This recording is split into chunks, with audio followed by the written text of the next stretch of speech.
Hey, Michelle, thank you so much for being here with me. I'm so excited for this conversation. Oh, my pleasure, Barbara. Thanks for having me. So, my first question to all of my guests is always, where do you want to start? Hmm. I think I'll dive in talking about, my early struggles. Hmm. I turned 58 recently and have been doing the kind of work I've been doing for close to 20 years. And it was my struggles, especially in my, I'd say, 20s and 30s, that led me to move into the work I've been doing now for quite a while. Smashing your own ceiling is just such a fabulous, fabulous title. And one of the things that I've been talking about for close to 20 years is how we all have different temperature settings in terms of our comfort zones. So the way my husband and I have talked about it for many years is we have different neural thermostat settings. Hmm.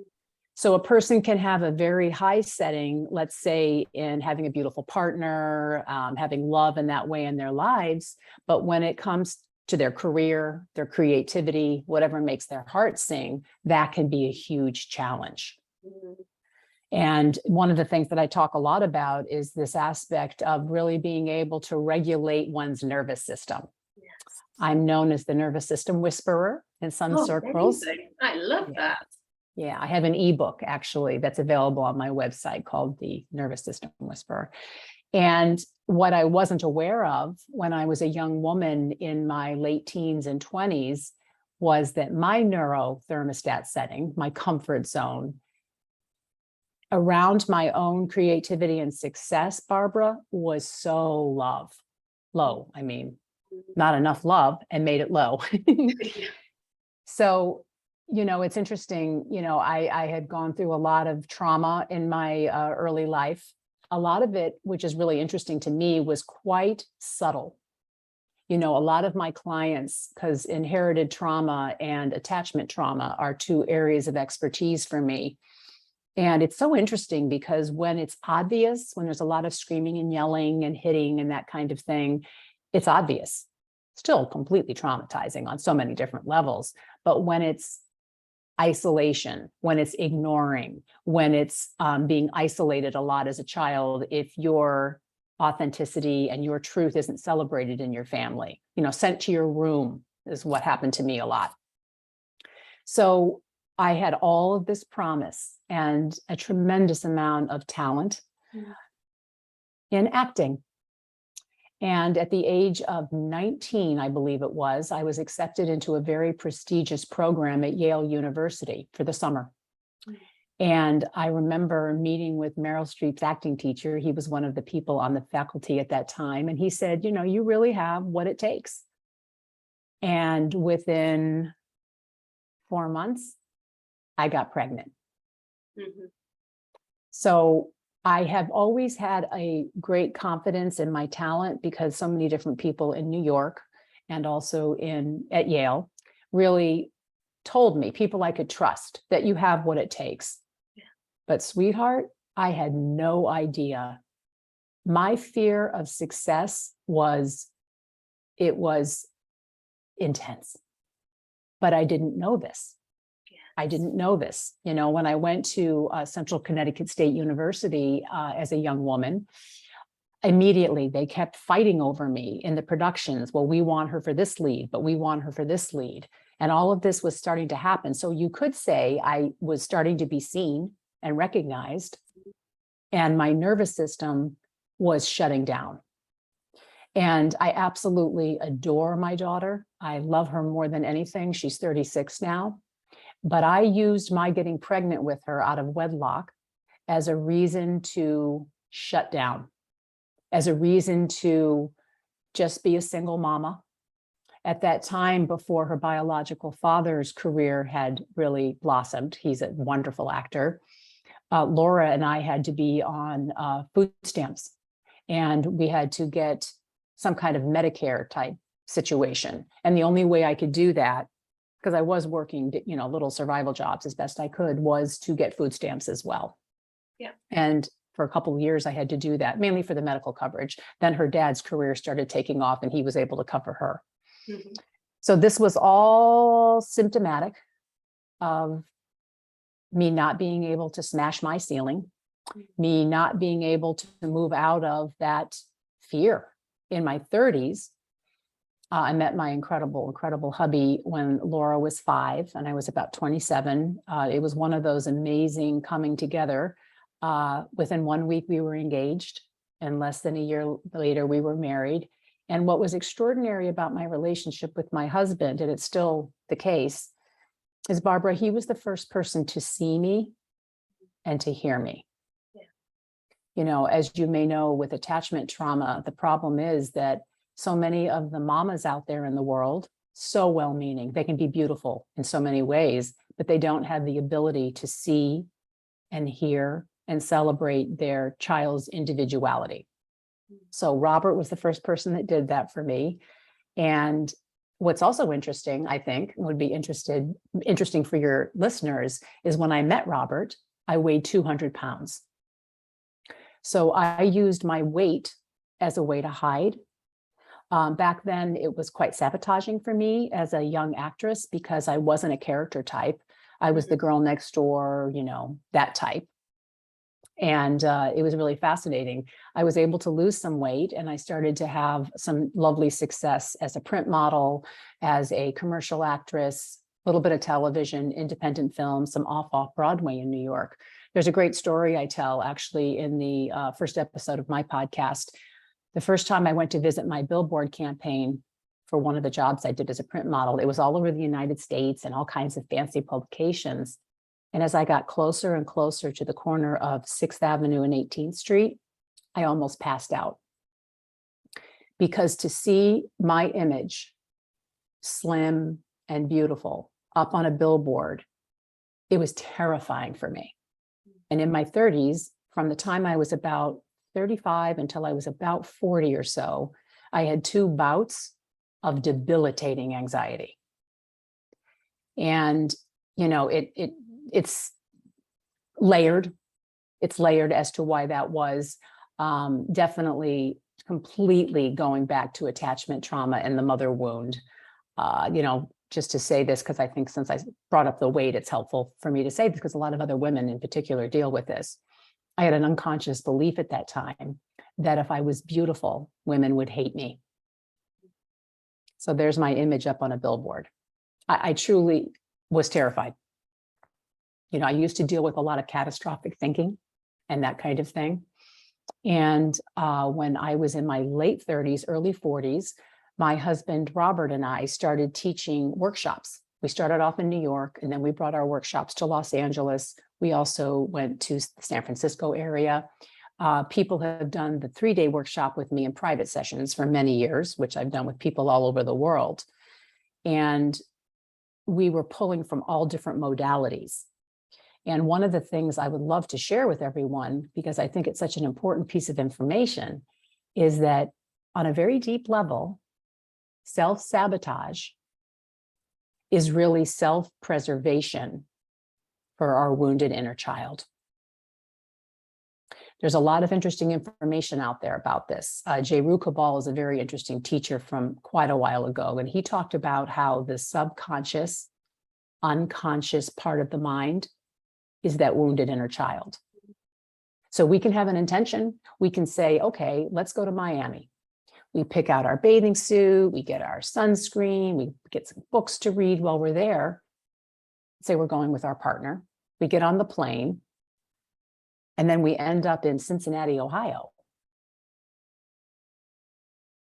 And what Jeru would say, this is what I say as well, is that subconscious part of us, the inner child, felt safe with Cincinnati, Ohio. Yeah. There was something about Miami that was threatening.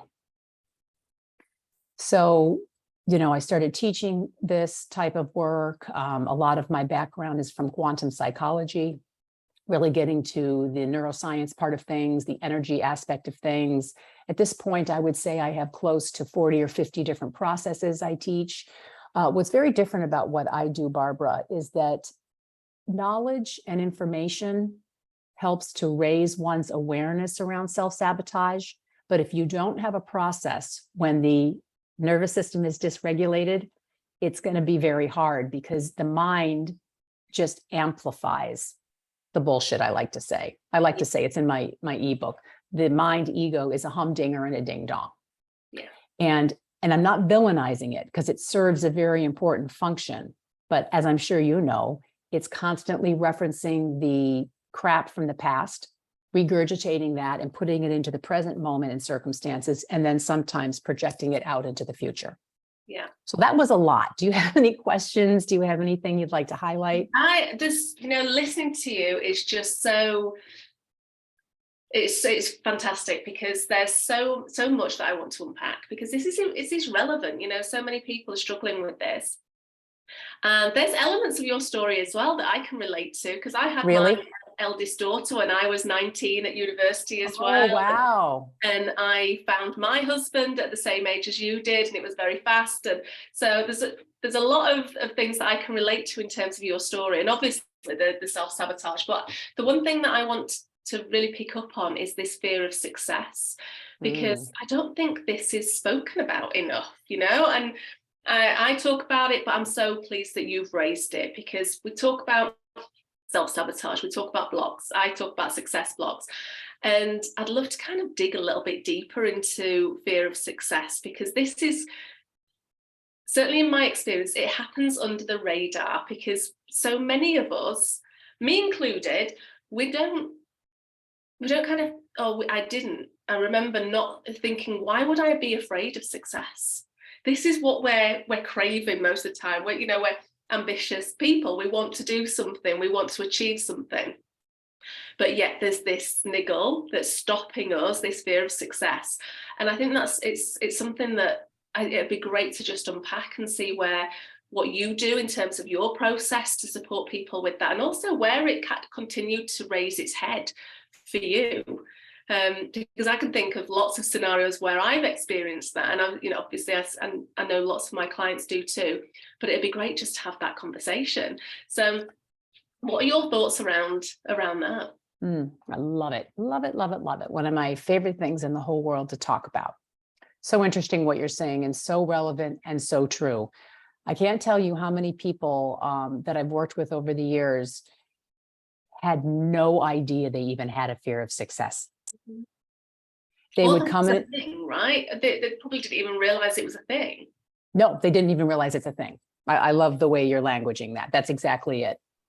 And again, it's so deeply buried in the survival aspect of our beings. What I've been saying for many years is that the main thing driving your thoughts and your emotions and your experiences, we could say, and your perception of reality is a fear of surviving.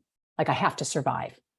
When that crazy catastrophic thought keeps coming up, it's actually the ego and mind's way of trying to keep you safe. Well, if I can think about the house burning down, then I will get better fire insurance, whatever it is. So it's always so important to me, when I'm teaching or working with a client or whatever it is, I'm not villainizing the mind when I say that. I'm just talking about its function. Yes. Okay. So, and it's another reason why the fear of success and the fear of shining is so under the radar.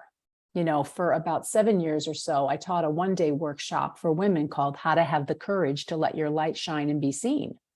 We are given so many crazy messages as women around being powerful business women, and all of that. And, there's that whole thing of, so many women being concerned that they'll be seen as a cold bitch, or they'll be seen in, a certain way, whereas ambition, and I believe this is true today too, is really rewarded if a man has a lot of it, but it's seen in a very different way for women, or you can't do it all. Your family life, your children, your whatever is going to suffer. So it goes back to what I was speaking to a little while ago. So this aspect of survival is absolutely running the show. But you could say, I don't think I've ever said it in this way, what's underneath the survival is feeling safe. I was doing a session with a young client of mine out here in Los Angeles this morning, and she's going to be going home and spending a month with her family. And it's very triggering when we get around our families. There's been many different people who have been cited as the person who came up with this quote. The person I've heard the most is the Dalai Lama. And he said, you can be so enlightened, you can be so aware, and then spend a weekend with your family. Yes. Yeah. That's the triggers. So as I was giving her advice and, imparting some processes for her to really do this month while she's at home, I talked about how her younger self feeling safe is the most important thing. So something that people can do in the morning, it's like a little fun practice, can be done in the form of a meditation, a prayer, whatever floats your boat, is checking in with your younger self. Let's say you have a big deadline that day, and you can already feel the procrastination starting to come. As long as our younger self feels safe with whatever it is, we'll be able to move through the steps and accomplish it. If he or she is not safe, we'll procrastinate, we'll go into a state of freeze, and all of that. Now, a huge piece in this, Barbara, which I just love to talk about, I'm curious if you've ever heard this theory, is that so much of the time, the sabotage to move to a higher level of success or break your ceiling has to do with the family system. Check this out. I would say about 50% of my clients are actors and actresses. Mm-hmm. So there's this woman who I just love. Actually, her birthday is January 2nd. Love her.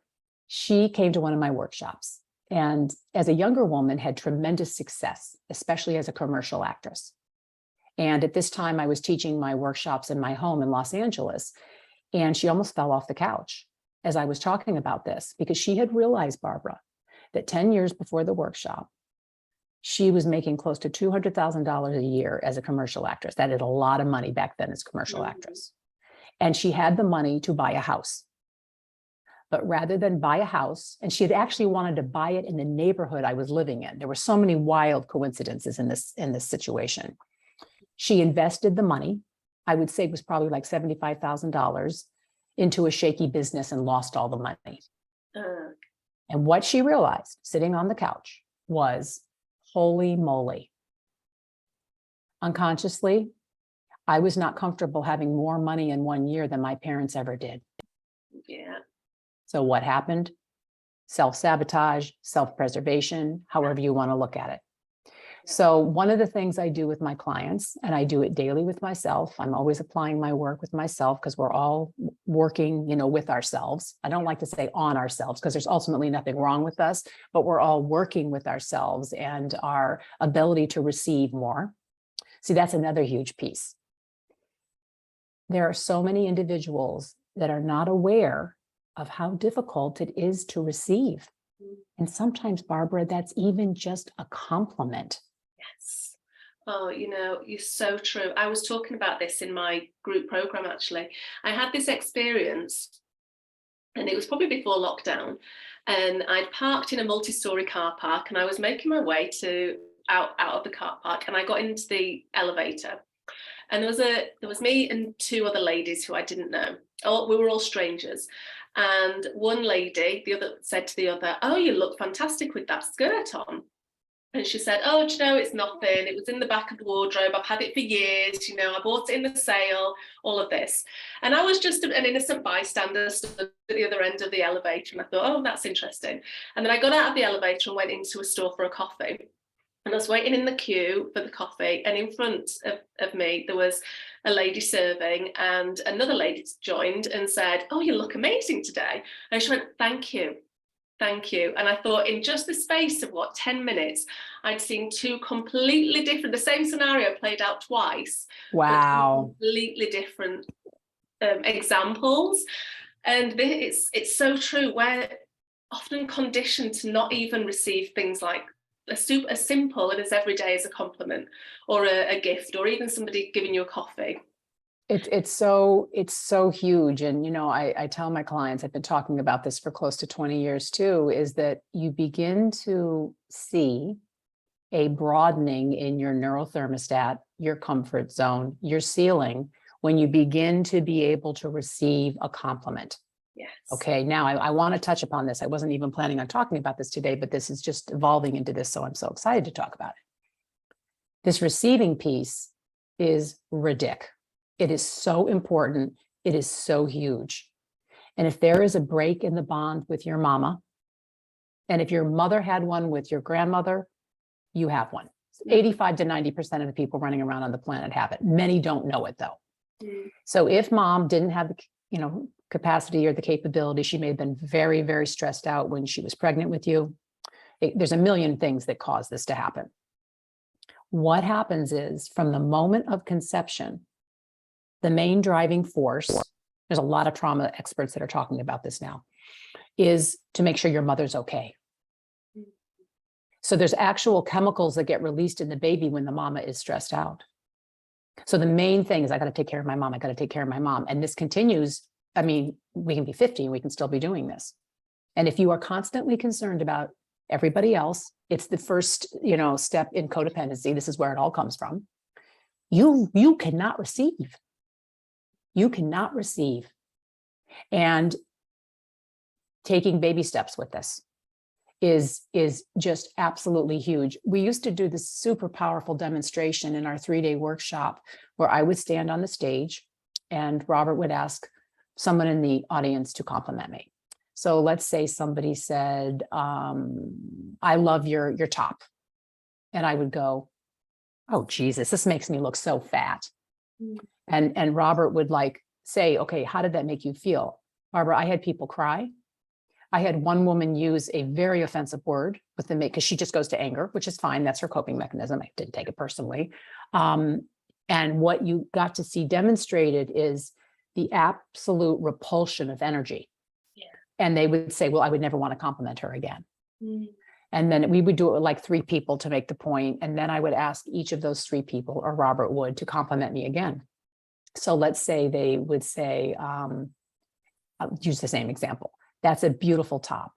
And I would be like, oh my gosh, this is my favorite color. I just so appreciate that. Sometimes it would fill me up with emotion and I get goosebumps even just saying it. Basically, you get to see a heart connection. Yeah. See, the thing is, so many individuals, this is another huge thing that I have to touch upon as it relates to fear of success. God knows this was a huge case for me when I was younger. I'm still working on it. If we have a break in the bond, vulnerability can be terrifying. And when someone compliments us, it can be, in the right circumstance, a moment of communion, of energy, of 2 souls, of being seen. One person seeing, the other is receiving. But if vulnerability, and vulnerability is a tricky thing. If you didn't feel safe in your family system a lot when you were young, whatever it was, and it could have been, blatant abuse, as I said, or more covert, vulnerability is so difficult. And the problem with that, many problems with that, is that our vulnerability is literally the portal into the heart space, into our knowing. I like to call intuition knowing. I just love that word. I've used it forever. It's your knowing. I mean, there's so many different ways to language it. It's like, it's the portal into your soul. I call it knowing too. That's you what do? I call my intuition. Yes, I call it knowing, my knowing. Yeah. It is that feeling of just knowing. Yeah. Yep. So when, I just wanted to add one other point to that, hun. So basically, if we're moving to a new level of success and we aren't comfortable with our vulnerability,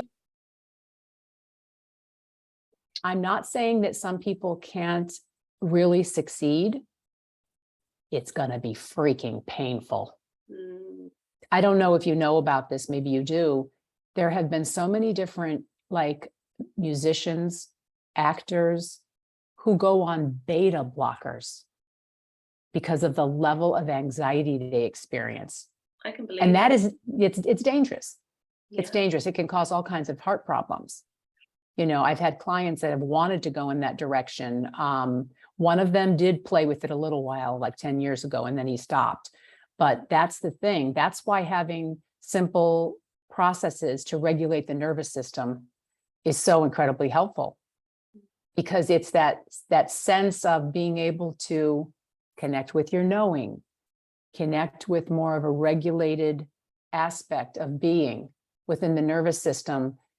Little steps that makes it possible to take the actions to have more success. Yes. And it's not an overnight fix. No. So what do we do? What small things? And you mentioned checking in with yourself in the morning and learning to tune into yourself. But what else can we do once we start to spot those symptoms and start to see the cycle and start to have that self-awareness? What then? What's the next step? Okay, I'm glad you brought up that other process that I mentioned, because I want to be very, very transparent and clear about something. That process is not easy for a lot of people. There are a lot of people, because of certain trauma and abuse, they don't even freaking feel safe in their bodies. Yeah. So to check in with their little one is like, what the hell are you talking about? And it's only something that has really opened up for me in the last month or two. Now she's trusting me enough to have full-blown conversations. Yeah. For whatever reasons, my husband had a lot easier time with that in the work. And it's just now that she's really trusting me. So I want everyone to know that if you try this, for some of you, it may be fairly easy. For others, it's going to take some time. It's going to take some more nervous system regulation before you're ready for that. So I just want to be very clear about that. Yeah, so I'm glad about that. But let's just look at that for a second. How do we go about doing that? If somebody's listening and they're feeling like they want to try it, and they're taking full control of their own safety, what would they do? How do you actually get in touch with your younger self? Okay, I'm gonna actually describe this, and I'm going to layer in a couple of other techniques. Amazing. Okay, so what one could do is sit in a comfortable position. And to start off, it's always helpful to close the eyes. The reason why closing the eyes is very helpful is because you go from a beta brainwave pattern into alpha. Okay, and that's why most meditation practices, unless it's like a moving meditation, are suggested with the eyes closed. Now, there are certain people who aren't comfortable to close their eyes. So it can always be done with the eyes open. But if one is comfortable, once one is seated, it's very helpful to close the eyes. Now, this next thing is really, really ridiculous. So what you do is you literally give your body weight up and over to whatever it is you're sitting on. So you notice, let's say you're sitting on it could be in your car. Let's say you're sitting in on your, sofa, chair, desk chair, whatever it is. Like, you really notice the contact of your skin. Probably have clothing on, so it's your skin against your clothing against the surface. You let your belly relax. Another fun way to play with this that I've recently been incorporating, however this lands, is you just notice gravity. You just notice gravity. So many individuals, Barbara, myself included, had no idea or have no idea how much tension they have in their bodies at any given moment. And this process of giving your body weight up and over, letting the chair support you, can feel vulnerable. It can feel very relaxing. Each time we do these processes, they feel very different. Now, another thing that I've been talking about, which will lead an individual to have more comfort connecting with their younger self, is letting the belly relax. As I'm sure you know, there's so much scientific information about the stomach being the second emotional brain. I could go on and on and on about that. But for now, I will say that starting with letting your belly relax will help you to feel more present. And eventually what happens, for some people quickly, for other people it takes some time, is then you will be able to move more into the heart. Okay, and the vulnerability. I never sit down with a new client and say, okay, open your heart. Because if we don't start with the belly, That's way too jarring for most people. And also, as I always tell people, letting my belly relax took me a month to really be able to feel comfortable in it. Now, also a couple of other really, really wonderful regulation type processes that I like is, please do it along with me, everyone. Notice what the temperature of the air feels like against your skin right now.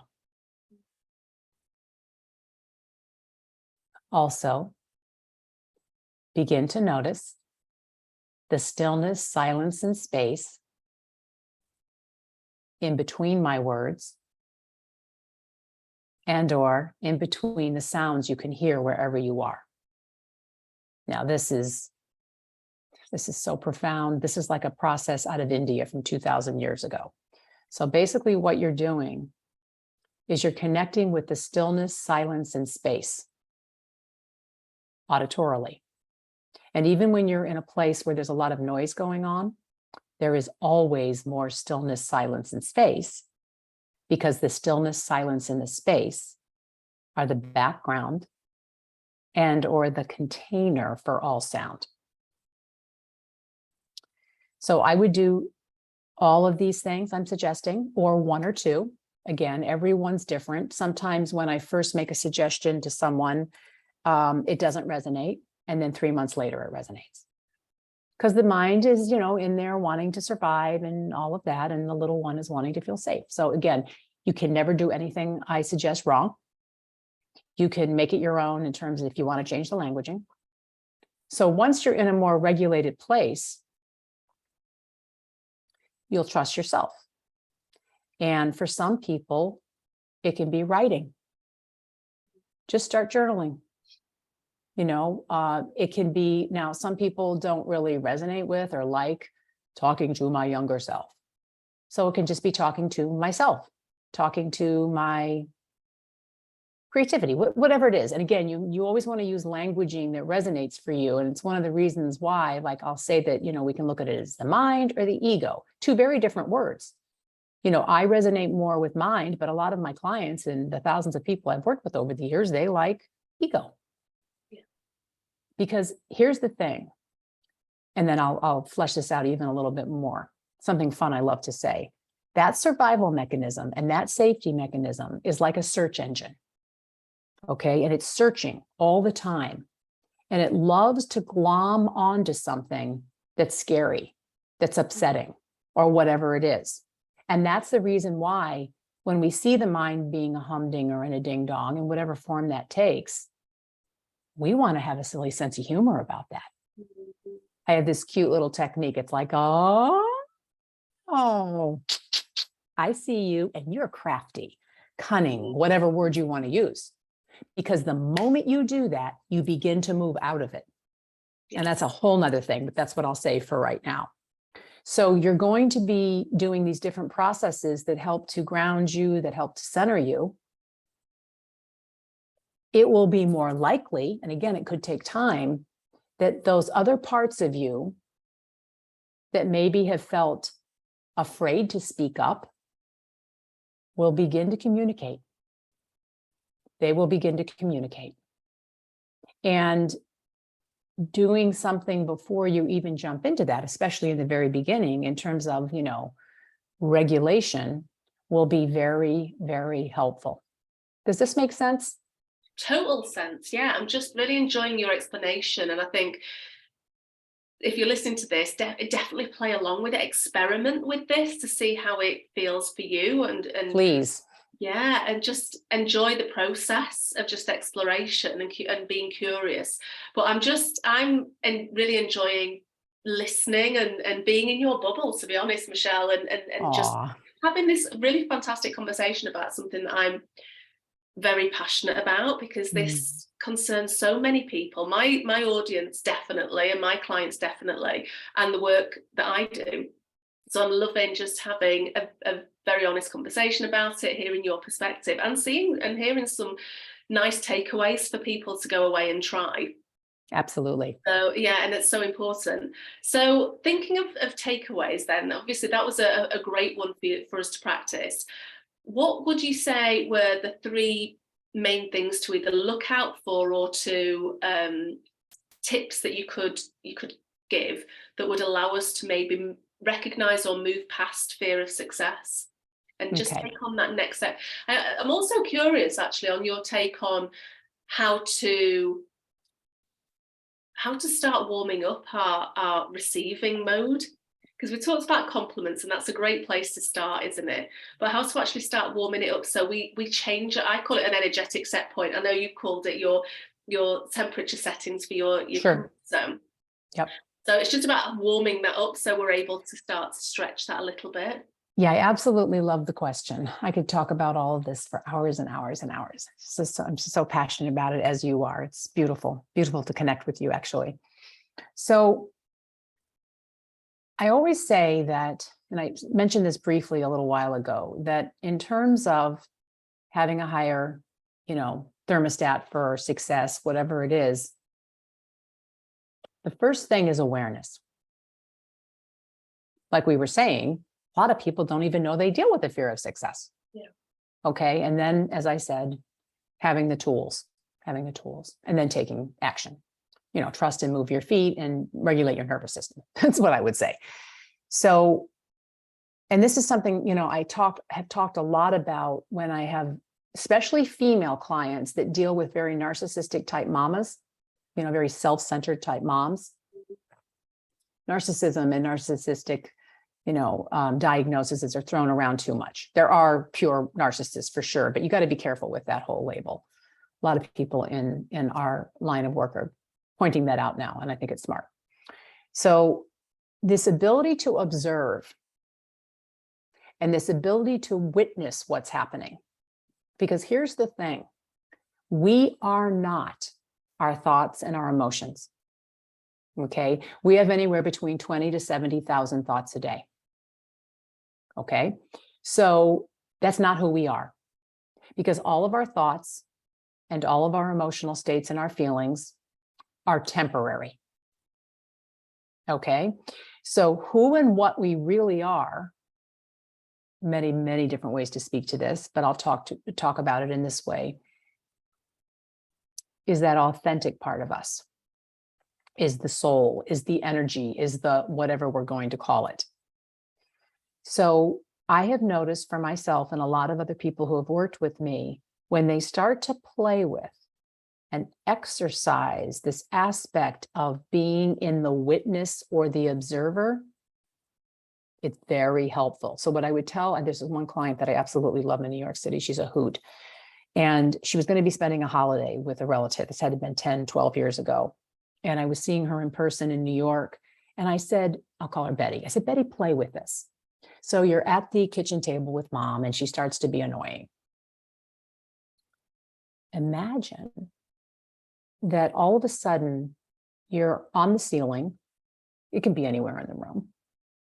And you're watching the dynamics that are happening between the two of you as though you're watching a movie.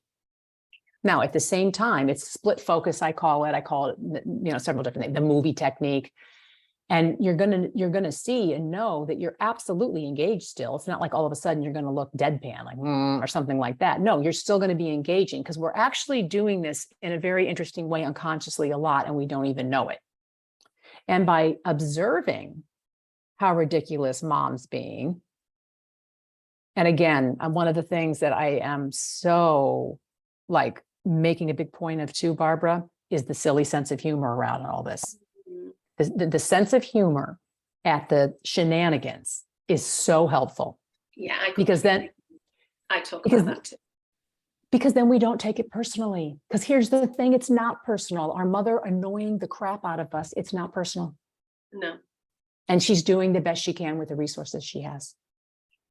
So this idea of becoming more aware, it's like almost you could have like a little awareness journal, or you can have it in the notes on your phone, where you begin to literally observe what the triggers are.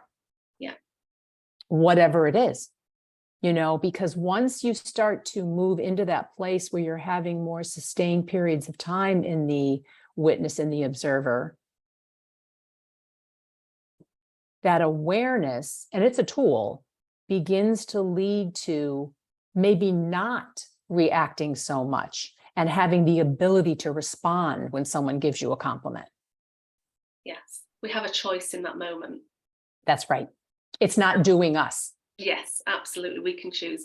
And I completely agree. I talk about the silent observer and just practicing being, just looking at yourself from a different perspective. The way I describe it, and you have something similar because you go on the ceiling, whereas I go on the bridge in the maze. So, you know, when you're walking through a maze and you've got your bridge and you can see everything, all we're doing is climbing on that bridge in the center of the maze. Wow, that's neat. See everything playing out, but we know it doesn't affect us. We now have a choice on how we play, how we respond.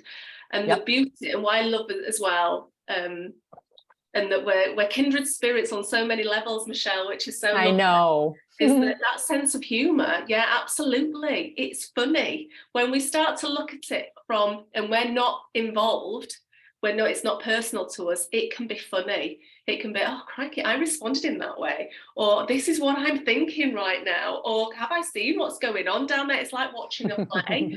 And it takes the heat out of it, doesn't it?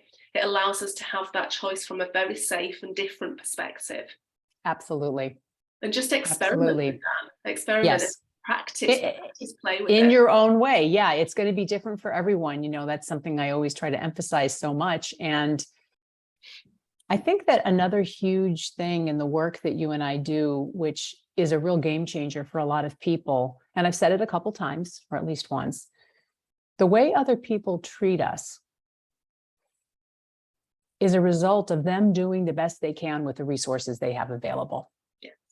And this is something that really was big for a lot of the women who took my Shine workshop, actually, because you hear all the time everywhere, well, it's not personal. It's not personal. And you're like, hello, that felt really personal and really awful when that person did that or said that. So another kind of awareness aspect that can be helpful, I'm not saying it still isn't painful, but it can be helpful, is to understand that they are doing that because they literally unconsciously feel they're going to survive better. Yeah. And they're in such a dysregulated place of like terror and fear. And that's all they know, especially if it's an individual who went through really intense abuse and trauma as a child. Yeah. And I just think, go ahead. I was going to say, it's good to think about that. It's good to have that in your thought process when and if something's happening around you and you're at the receiving end of that. Again, it's another choice. It's something there that's in your mind. You can think, actually, this is not personal. Even now, it's something that they're going through.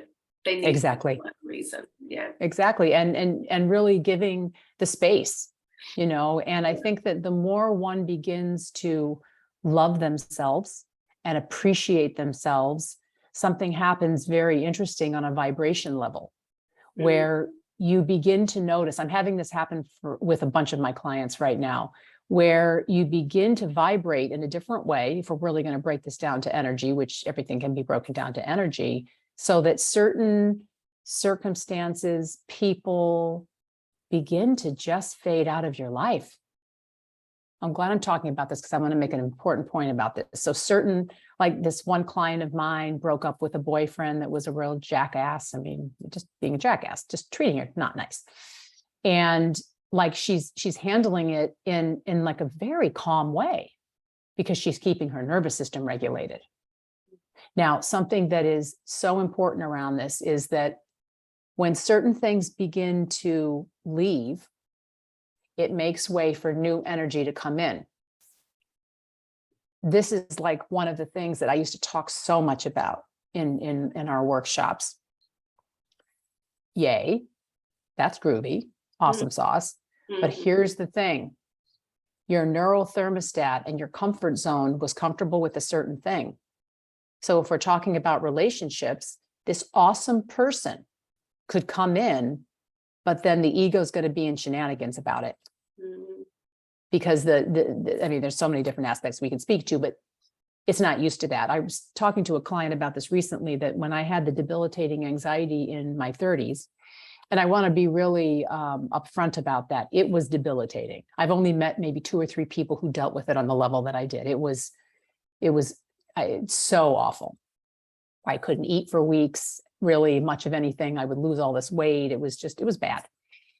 And I have a whole nother understanding on it now, but it was bad because I always like to speak about it because so many people who are going through a hard time emotionally, be it depression, anxiety, it's usually always a combination of both. They don't see hope. There is hope. If I can get through what I went through in my life, I mean, the stories I won't even get into, it's not important. Anyone can.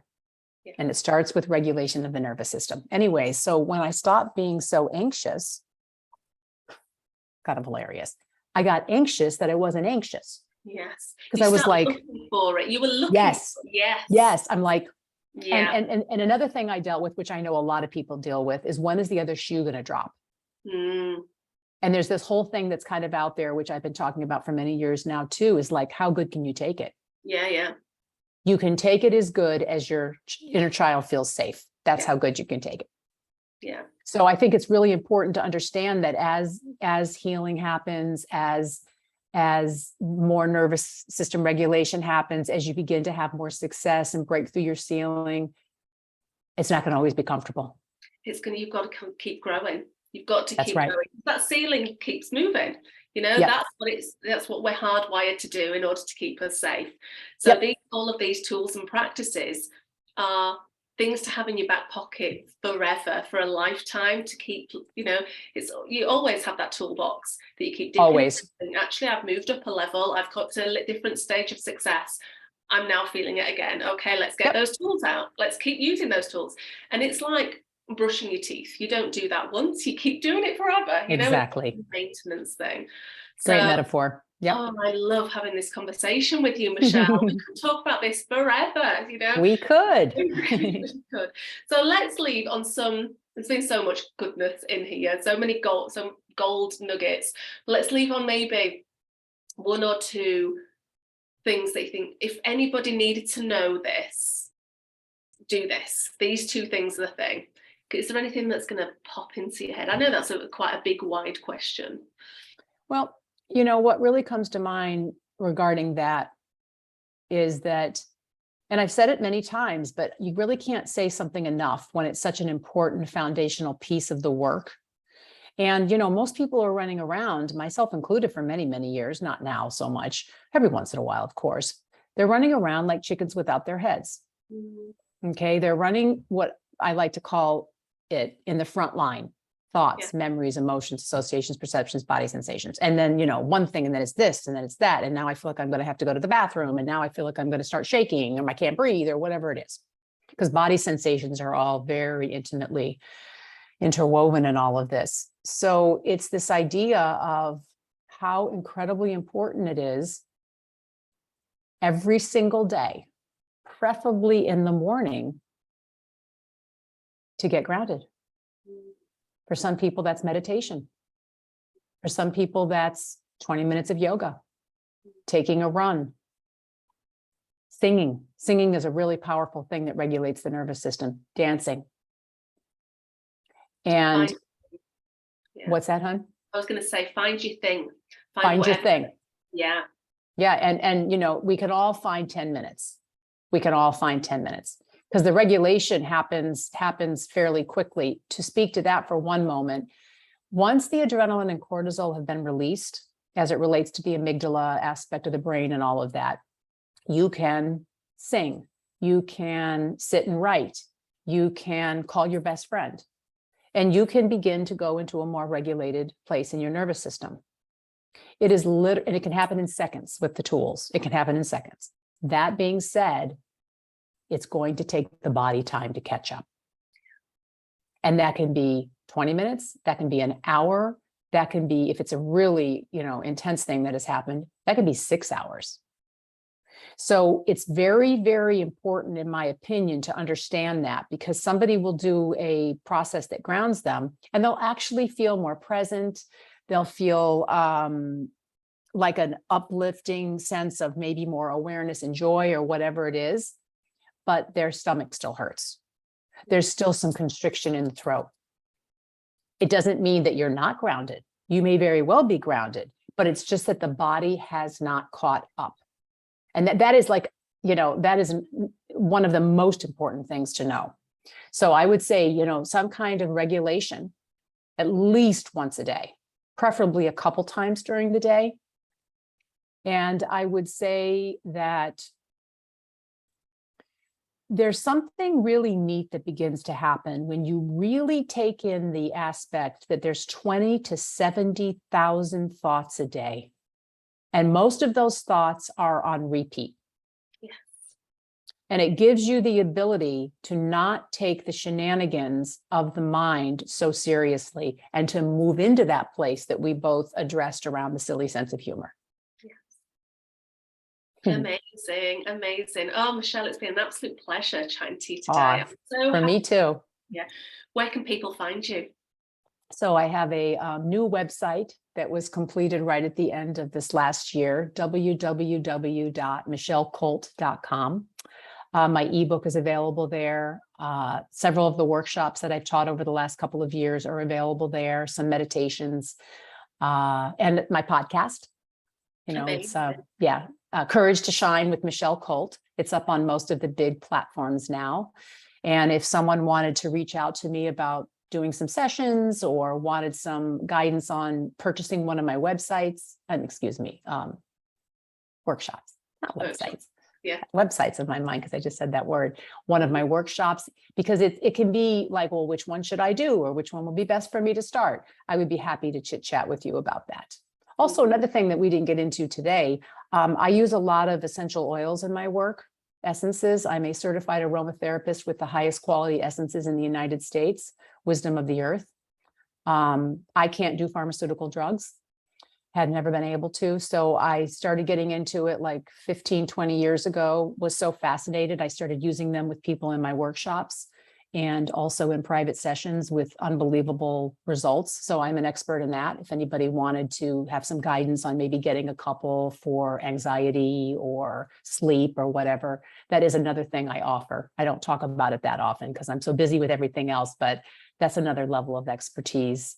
And it's all around, being in a more regulated nervous system. Oh, amazing. All of the links are going to be in the show notes. If you want to go and find Michelle and connect with her, that's the place to find all the links. But Michelle, it's been an absolute pleasure. I'm so grateful that you've been here today with us. Thank you so much. Thank you, Barbara.